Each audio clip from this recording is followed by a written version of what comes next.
Hey, what's up, guys? It is the 21st of February, and in reality, the market's doing a little bit better than I anticipated. But let's talk about something else first. I had mentioned the LLC stuff before. I'd mentioned how you should be looking at that in greater detail.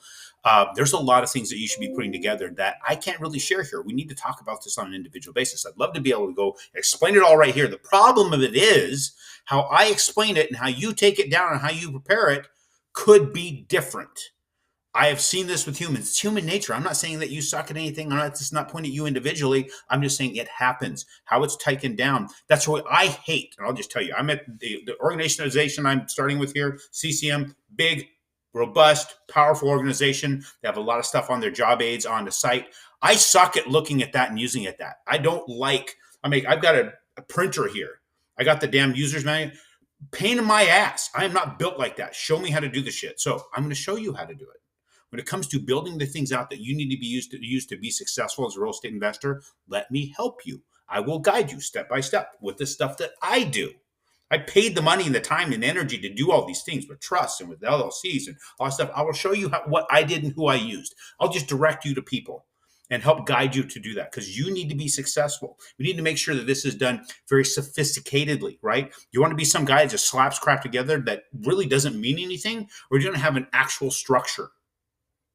That's what you need to know, right? You're going to shop lenders because who's going to be the one who gives me the best interest rates? That's how they separate themselves because they don't know these things. Anybody who wants to just be a rate quoter and say, we got the best rates, because they don't have the sophistication to understand what makes a real estate investor successful, how to build an actual real estate investment business with the structure of the right entities and organizations and how to set those up, because they're not doing it.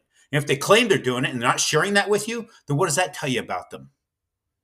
So if they're all about, hey, I can get you a great rate, that's the barrier to entry. Any asshole can get you a great rate. How about you as an investor? How are they adding to your business?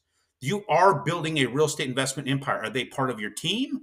Or are they just sending, or are they just delivering sodas to your vending machine? Because that's all it really is, if that's all they're doing. So let's schedule some time and talk. Just text me, 602-291-3357. I'll re-sync up our calendars. The reason I do that way, one, I hate Calendly. Somebody tells you, hey, here's my calendar, get on my calendar.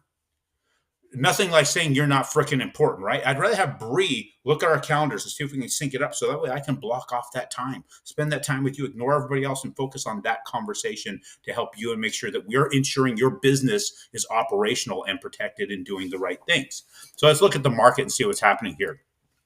So you've got, I saw this channel forming, right? I just kind of drew this last week. I'm like, looks like it's bouncing right within us. Then we broke out of it. Now, this could be either something that pulls out of it and crawls back up, which could be a good thing, or we bounce back in and we fall back down. So I'm really, really surprised that we were able to pull back out of it. But what we had here was initial claims came in just a little bit higher than anticipated. 217,000 was anticipated. We had 219,000 new claims. So jobless claims coming up, and they're going to keep coming up, especially since we have people getting fired from their jobs that they weren't doing anything anyway within our government.